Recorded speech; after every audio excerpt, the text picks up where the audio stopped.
You are a fool to fight alone. You are lucky I found you. Why? A battle-scarred outlaw collapsed beneath the scorching sun when an Apache chieftain's daughter found him. The year was 1880, when the Arizona Territory stretched before prospectors and settlers like an ocean of rock and sun, promising new beginnings for those brave enough to stake their claim. In these untamed deserts, where summer brought scorching heat and violent sandstorms, courage was measured by a man's word, and kindness was as precious as water itself. This is the extraordinary tale of Nahil, a young Apache warrior with a gift for survival and a fierce spirit, and Clay Sledge Callahan, a former Confederate captain and gunslinger whose tracking abilities were as legendary as his reputation for violence. Before we jump back in, tell us where you're tuning in from. If you enjoy the story, hit that subscribe button right away.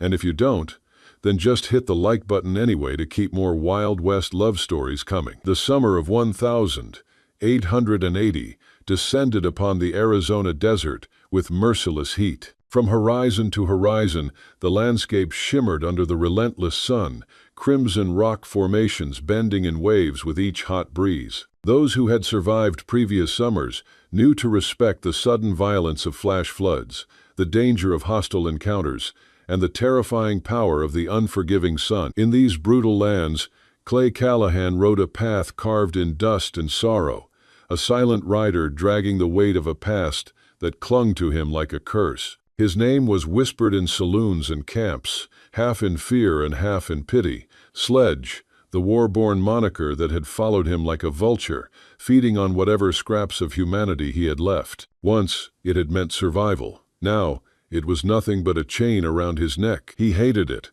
hated the echo of steel and blood it carried, yet he could not shake it free. Clay was not a cowboy in the honest sense of the word. He was no ranch hand tending cattle, no drifter singing lonely ballads by the fire. He was a man for hire, a gunslinger who had grown weary of the killing but could never quite escape it. A renegade soul turned freighter, carrying more silence than goods, more ghosts than friends. His mission now was simple on paper, but perilous in truth.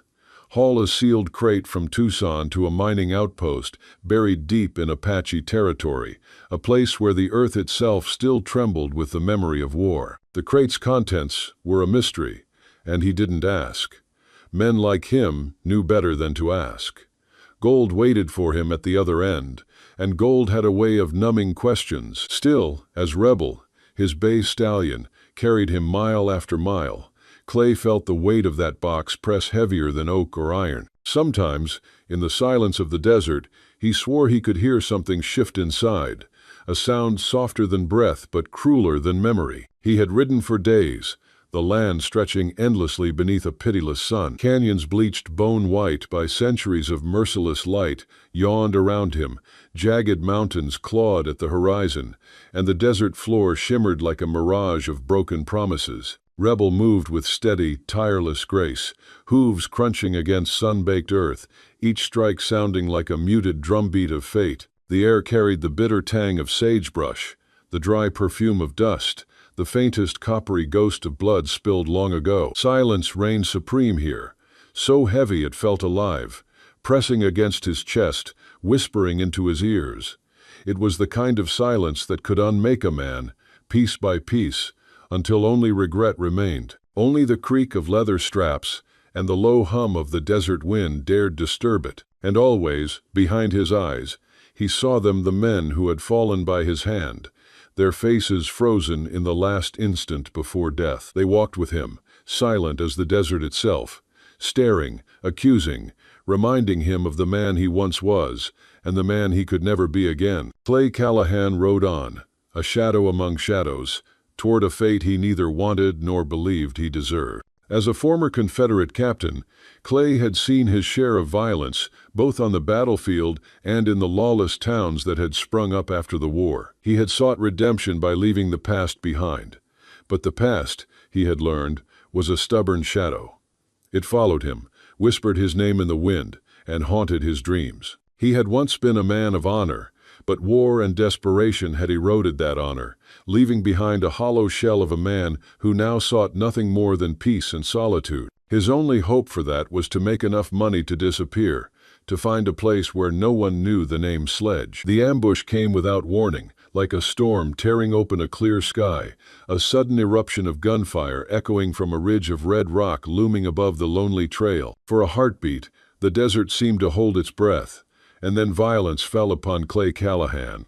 His instincts, sharpened by years of blood and betrayal, seized control before his mind could catch up. He yanked Rebel, his bay stallion, to a sudden halt, the horse's muscles quivering, nostrils flaring wide in terror. Dust rose around them in choking plumes. With a single, fluid motion, Clay's hands found the cold iron of his twin Colt revolvers. They leapt from his holsters as naturally as breath from his lung. He slid from Rebel's saddle, his boots sinking into the parched earth, and pulled the horse close, using its broad body as his only shield. Rebel trembled, eyes rolling white, as bullets cracked and screamed through the air. Clay pressed his cheek against the saddle's worn leather, his heart hammering a desperate drumbeat against his ribs, each thud louder than the last. These were not Apache warriors. Clay knew the difference. He had seen the Apaches fight, precise and merciless, every move a calculation of survival and vengeance.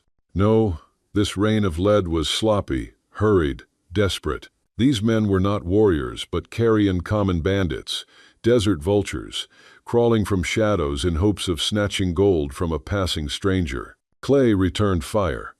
Each pull of the trigger was a hammer blow, cold and merciless.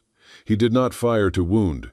He did not fire to warn. He fired to end. It was a grim ballet he knew too well, a dance of death rehearsed on too many stages, under too many suns, with too many nameless bodies left behind. The desert echoed with the crack of his Colts, sharp, final notes of a requiem written in lead. One man toppled backward, arms flailing before his body struck the red rock and rolled lifelessly down. Another dropped where he stood, clutching his chest as though trying to hold in the life spilling from him. A third collapsed in silence, his rifle tumbling into the dust. The last two turned tail, their cries of retreat rising thin and weak before being devoured by the vast emptiness of the desert. Their boots and shouts grew faint until only silence remained. But the silence was a liar, because the fight wasn't over. From behind a jagged boulder, hidden in shadow, a fourth man lingered, patient, waiting. A predator, letting others take the bullets meant for him. His rifle barked, and in that instant Clay felt his world explode in a searing flash of white-hot agony. The bullet tore into his side, ripping flesh, burning through muscle. His knees buckled, the earth tilted. He staggered, clutching at himself, fingers slick with blood. His breath caught in his throat like broken glass. The desert spun. His vision blurred at the edges, the red rock ridge stretching and twisting like a fever dream. Yet his hand, by instinct or curse, still found the strength to lift a Colt. One last shot, desperate and raw, burst from the barrel. The sound cracked the air, a dying man's refusal to bow. The bullet found its mark.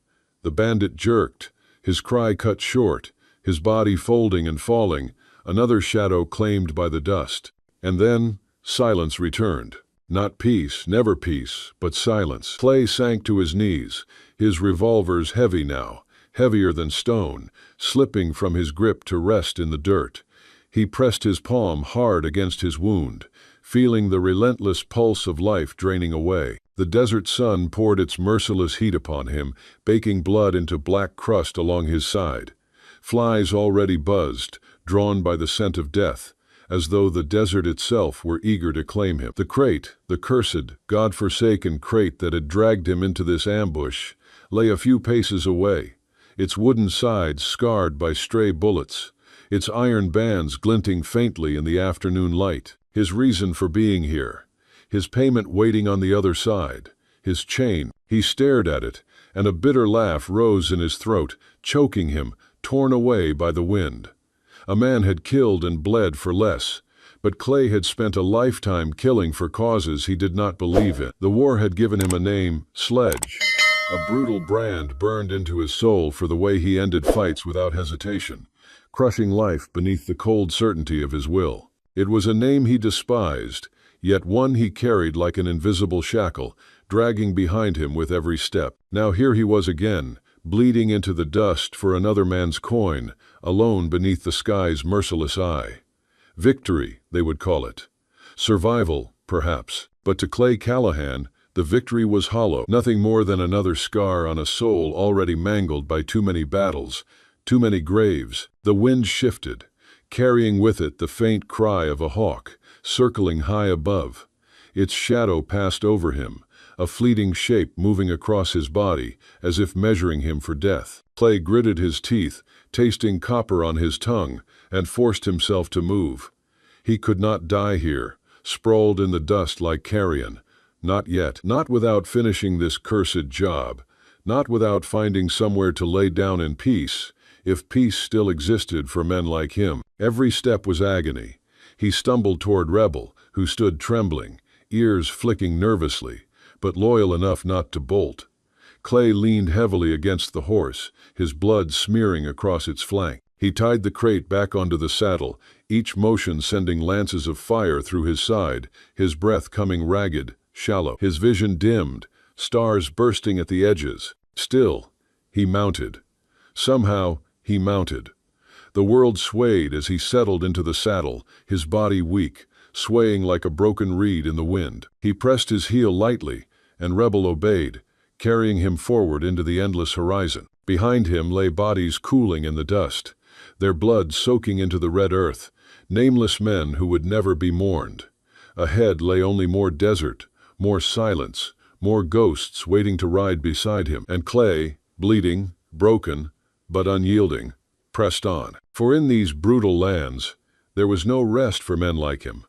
Only the long road, the burning sun, and the endless ache of survival. He mounted Rebel, his movements slow and agonizing, and rode, pushing Rebel to his limits, a desperate race against the clock and the searing pain. He rode for miles, the desert blurring into a crimson and gold haze, his mind a fog of pain and fever. He felt himself losing consciousness, the world fading to black. His last coherent thought was of a different kind of ending, one without the violence and the bloodshed, one where he could finally find peace. The desert was a harsh mistress, and she was about to collect her due. He slid from Rebel's back, his body collapsing on the sun-baked earth, the crate forgotten. He was a dead man walking, a renegade whose redemption would come, not through life, but through a final, merciful death. But the desert had other plans. As the sun began to set, casting long purple shadows across the canyons, a figure emerged from the rocks. She was an Apache warrior, a wisp of a girl with a bow slung over her shoulder and a knife at her waist. She moved with the silent grace of a ghost, her gaze sharp, intelligent, and fiercely independent. She was Nahili, daughter of a proud chieftain, a huntress, and a protector of her people. She had been tracking the bandits for days, hunting them for their crimes against her tribe. She had witnessed the gunfight from a distance, her heart a drum of anticipation and fear. She had expected to find a battlefield of dead men, but she had not expected to find a dying man. She knelt beside him, her hand on her knife, her eyes searching his face. He was not a cowboy, not a settler, not a soldier. He was a gunslinger, a man who carried the weight of a violent past in his eyes. He was a man of violence, and she, a woman of peace, should have ended his life there and then. But something in his eyes, a flicker of a lost soul, a glimmer of a man who had seen too much, stopped her. She saw not a killer, but a lost boy, a renegade who had run out of road. She saw a man in need of redemption, and she, a woman of the desert, knew all about redemption. She put her knife away, her decision made. She would not kill him, she would save him, but his survival would come at a price. He would have to prove his worth, his honor, and his humanity. He would have to walk a path of redemption, a path that led not to death, but to life. Nahili moved with the silent efficiency of her people. She checked his wound, a clean but deep gash across his ribs, and immediately applied a poultice of chewed root and desert herbs, a powerful healing salve passed down through generations of her tribe. Clay stirred, his fevered body shivering violently, his mind a kaleidoscope of fever dreams, ghosts of men he had killed, the faces of his fallen comrades, the roar of battle, the cry of a mother he had left behind. He came to slowly, the world returning in a haze of pain and the smell of wood smoke and a strange, earthy aroma he couldn't place. He was in a cave, or a shelter of some kind, the air cool and damp, a fire crackling in the center, and the girl was there, her face illuminated by the dancing flames. She knelt beside him, her hands steady as she cleaned and rebandaged his wound. He watched her, a ghost of a memory stirring in his mind, a fleeting image of a woman with long, black hair and a gentle touch. "You are a fool to fight alone," she said, her voice soft but firm, a low, melodic sound that seemed to calm the frantic drumbeat of his heart. "You are lucky I found you." Clay tried to speak, but his throat was too dry, his body too weak. He managed a raspy whisper. "Why?" Nahili met his gaze, her dark eyes a steady pool of moonlight. "Because the Great Spirit told me to," she said simply. "You have a debt to repay. You have honor to reclaim." Her words were a puzzle, a riddle he couldn't solve. He was a man who had lost his honor years ago, a man who had been running from his past ever since. But as he watched her, a strange sense of peace settled over him. He was no longer on the run. He was here, in this quiet, sacred place, in the care of a woman who saw not the gunslinger's sledge, but a man who needed to be saved. He was a man who, for the first time in years, felt a flicker of hope. Nahil spent the next few days caring for him, her touch gentle but firm, her patience as vast as the desert sky. She brought him water, a trickle at a time, and broth made from rabbit and wild herbs. She spoke of her people, of their fight for survival, of their quiet dignity in the face of a brutal, merciless world. She spoke of her father, a proud chieftain who had been betrayed by the white man's lies, and of her tribe, a small, defiant group who refused to live in the reservations, who chose freedom over submission. Clay listened, his mind slowly clearing, the fever receding. He had always seen the Apache as a faceless enemy, a ghost in the desert, a shadow to be feared. But here, in this small, quiet space, he saw them as people, a people who had lost their land, their honor, their freedom, but not their spirit. He saw their defiance, their strength, their quiet dignity, and for the first time in his life, he saw the world through their eyes. He began to heal, his strength returning with each passing day. He watched Nahil as she moved, her every action a testament to her connection with the land. She was a woman of the desert, a creature of the wind and the sun. He saw the way she hunted, her movements as fluid as a river, her bow as an extension of her soul. He saw the way she spoke, her words as gentle as a whisper, her voice as strong as a storm. He was a man who had always been a predator, and here, in the heart of the Apache world, he was learning to be a man. One afternoon, as he sat by the fire, whittling a piece of wood, a young warrior entered the cave. He was a man of about 20, his face painted with the colors of war, his eyes filled with a smoldering rage. He was Chaitin, a young leader who had risen to power in the absence of the old ways, a man who believed in violence and revenge. He looked at Clay with unconcealed contempt, his hand on the hilt of his knife. "The white man has no place here," he said, his voice a low growl. "He brings nothing but death and destruction. He will betray us, as they always do." Clay met his gaze, his hand on his own revolver, a ghost of his past. "I am not like them," he said, his voice a low, steady rumble.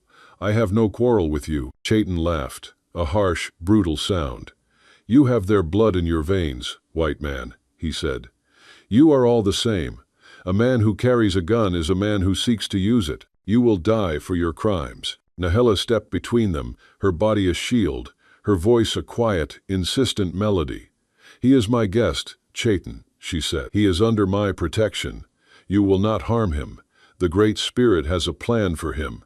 He has a debt to repay." Chaitin's eyes blazed with a murderous rage, but he backed down, his gaze fixed on Nahile. He saw her not as a woman, but as a priestess, a seer who had a connection with the old ways, a connection he had lost. He saw her as a threat to his power, a woman who dared to challenge his authority. He would kill her if he had to. The tension in the cave was thick, a silent war of wills. Clay watched the exchange, his mind a whirlwind of confusion and fear. He was a man who had always been in control, a man who had always known his enemy. But here, in this world of ancient traditions and new tensions, he was lost. He was an outsider, a ghost in a foreign land. But he was also a man who had a debt to repay, a man who had a chance to reclaim his honor. That night, as the fire crackled and the stars glittered in the desert sky, Nahile told him of their struggle. The government had broken its promises, lied about the land, and pushed her people into the reservations. She spoke of her people's quiet despair, of the slow, painful death of their culture. She spoke of the young men, like Chaitin, who had turned to violence and hatred, who had lost their way. She spoke of the old men, like her father, who had clung to the old ways, who had refused to give up hope. She spoke of the crate, the one he had been carrying.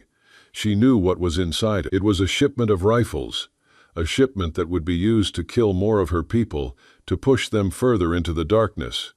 She had known what she was doing when she found him. She had saved him so that he could help her save her people, so that he could help her reclaim their honor. "I need you to help me, Clay," she said, her voice a soft, urgent whisper. "I need you to show me your world. I need you to teach me how to fight, not with the hatred of a warrior, but with the honor of a man." Clay looked at her, his heart a hammer against his ribs. He was a man who had been running from his past, a man who had lost his honor. But here, in the heart of the Apache world, he was being offered a chance at redemption, a chance to fight for something more than a paycheck, something more than his life. He was being offered a chance to fight for honor, for justice, for love. He was a man who had nothing left to lose and everything to gain. "I will help you, Nahile," he said, his voice a low, steady rumble. "I will help you fight, not with the hatred of a man, but with the honor of a renegade, a man who has seen too much, a man who has lost too much, but a man who is not yet lost." And so, the gunslinger and the warrior, the renegade and the healer, began their journey. A journey that would take them across the unforgiving desert.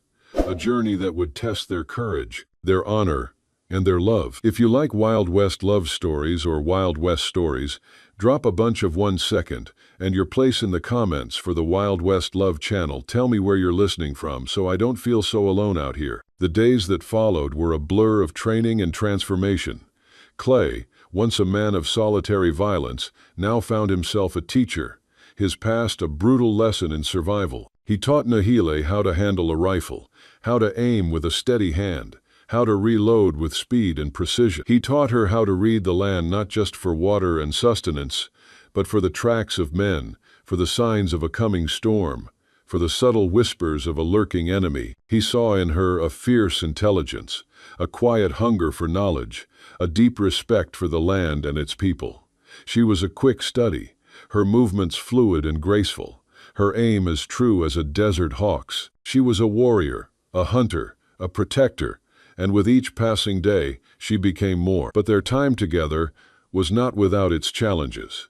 Chaitin, the young Apache warrior, watched them with a smoldering rage, his eyes filled with a hatred that burned hotter than the desert sun. He saw Clay not as a teacher, but as a threat, a man who had corrupted their ancient traditions with the white man's ways. He saw Nahile not as a leader, but as a traitor, a woman who had abandoned her people for a man who would one day betray her. He spoke to the elders, his words a venomous poison, his voice a low, insistent drumbeat of dissent.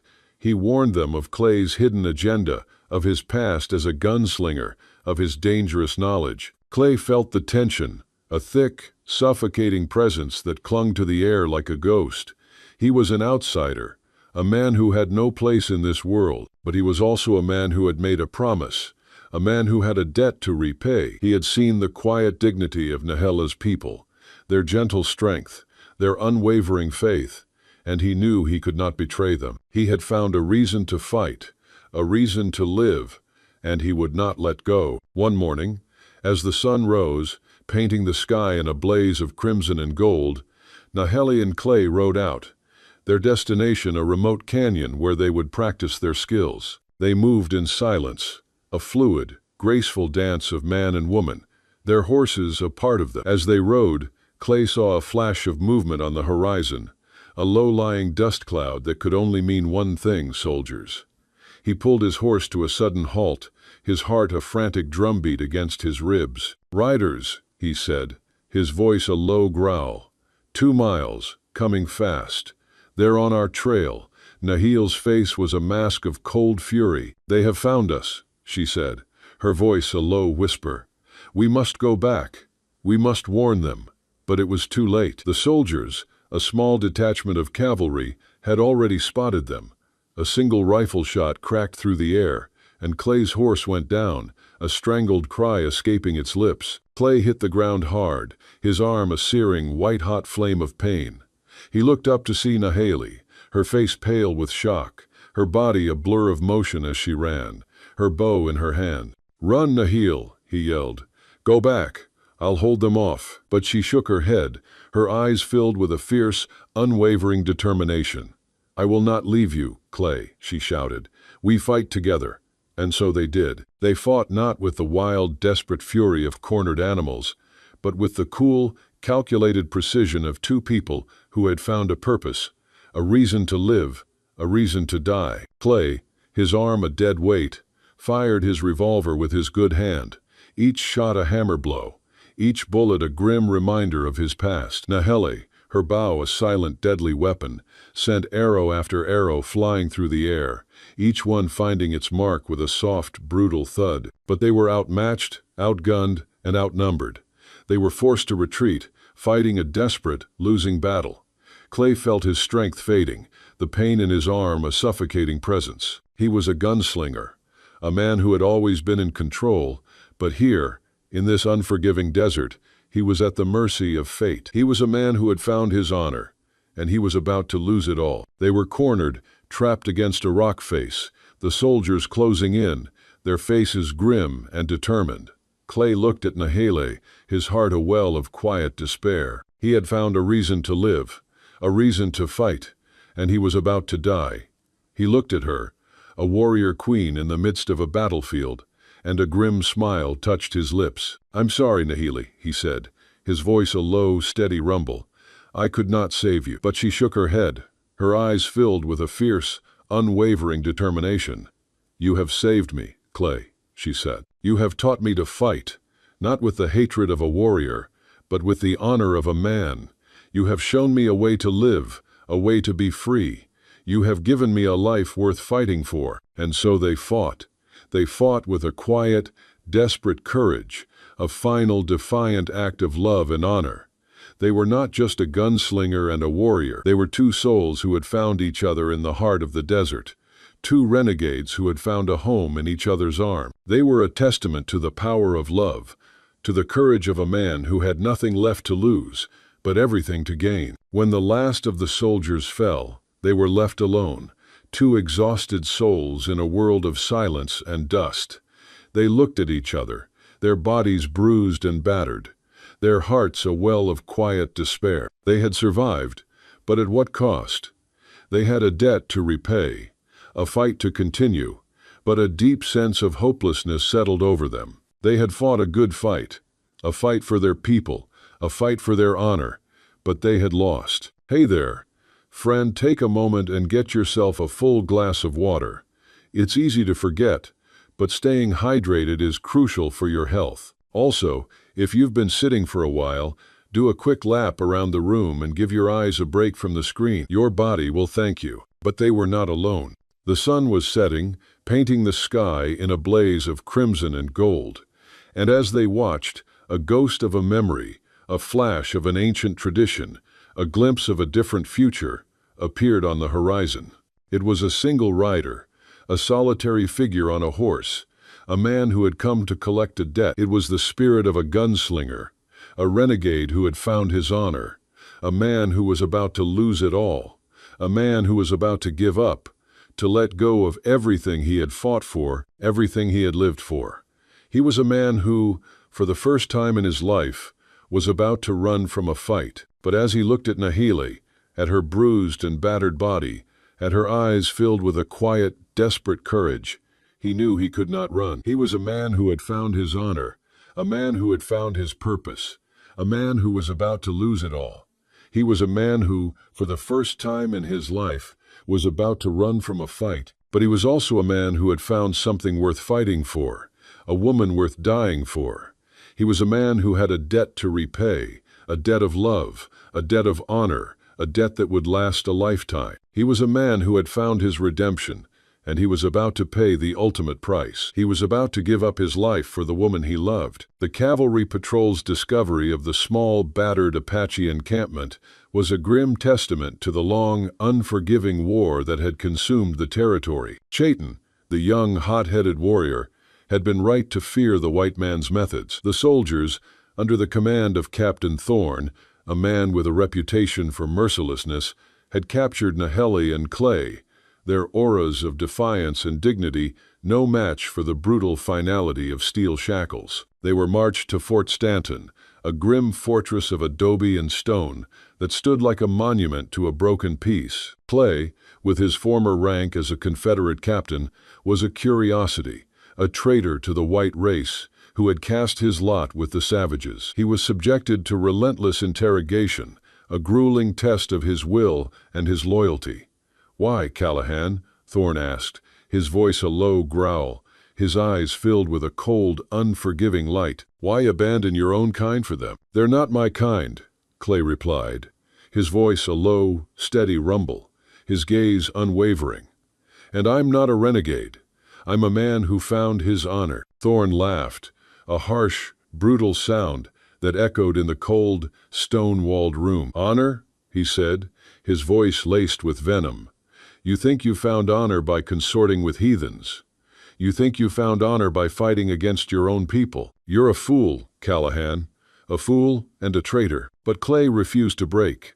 He was a man who had been running his entire life, a man who had lost his honor and his humanity. But here, in the cold, stone-walled room, he was a man who had found his purpose, a man who had found his reason to live. He had found a woman who saw him not as a gunslinger, but as a man.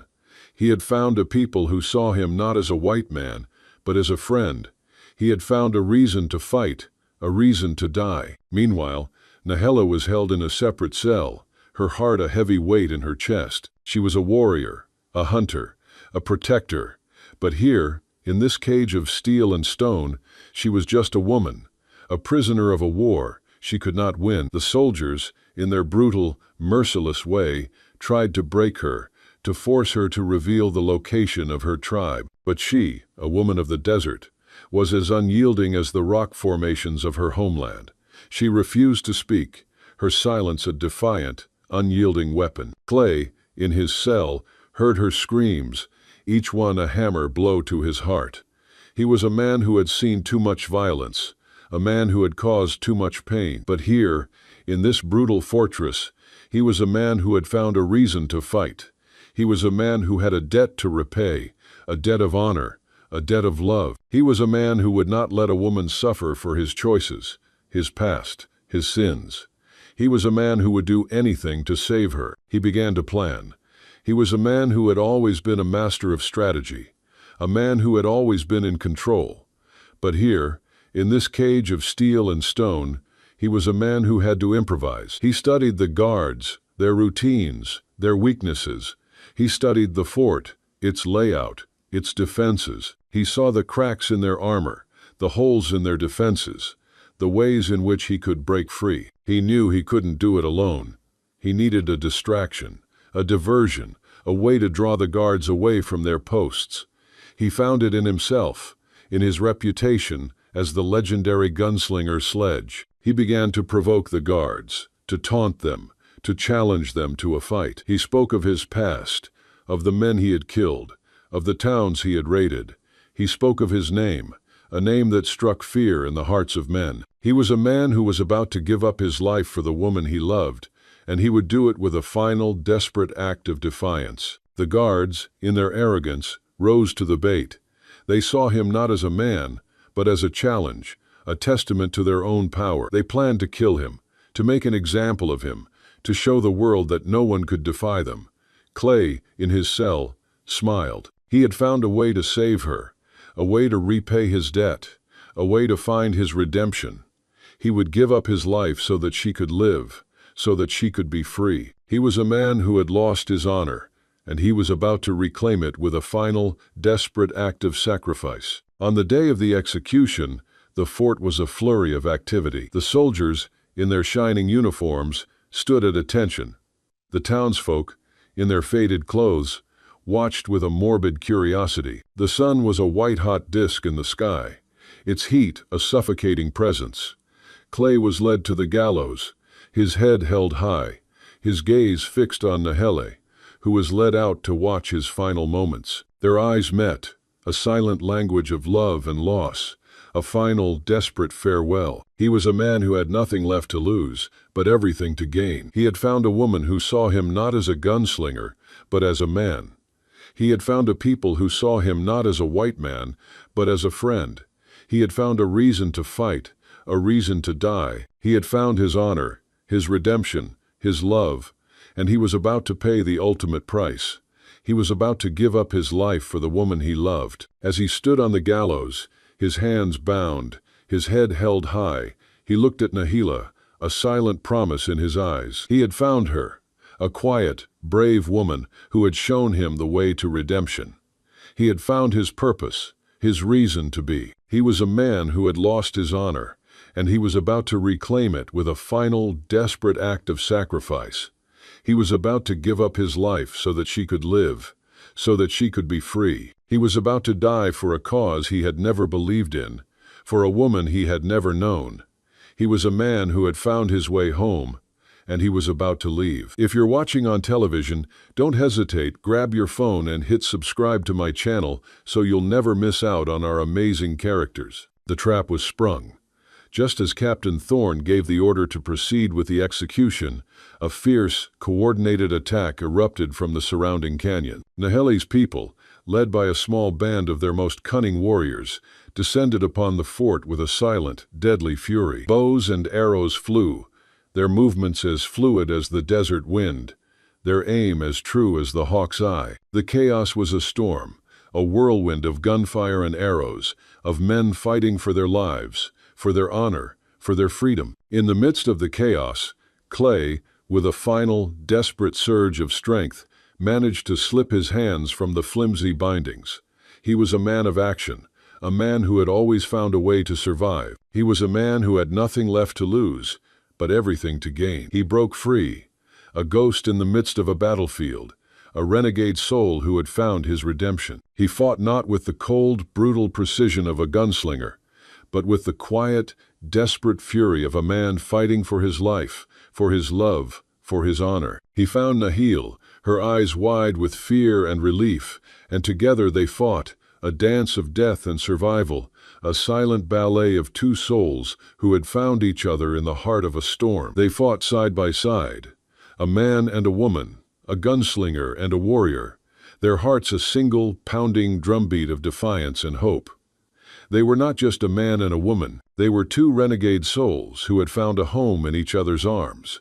They were a testament to the power of love, to the courage of a man who had nothing left to lose, but everything to gain. They fought their way out of the fort, a whirlwind of chaos and defiance. They were surrounded, outnumbered, but they were not alone. They had each other, and they had a reason to live, a reason to fight. They were a man and a woman who had been running from their past, and they were about to find their future. They were about to find their freedom. If you've made it this far, I know you're a true fan of WWL. From the bottom of my heart, I wish your day is filled with health and happiness, and may a little stroke of luck find you in the next 15 minutes. Don't forget to share it with me in the comments. They rode through the night, their hearts a single, pounding drumbeat of hope and defiance.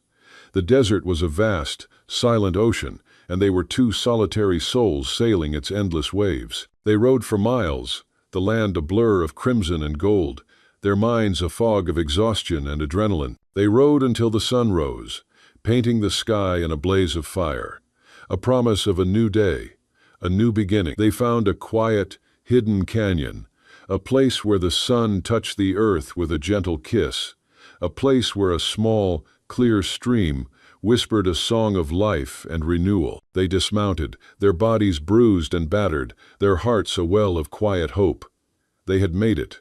They had survived. They had found their freedom. They looked at each other, their eyes filled with a silent language of love and gratitude. Clay reached out,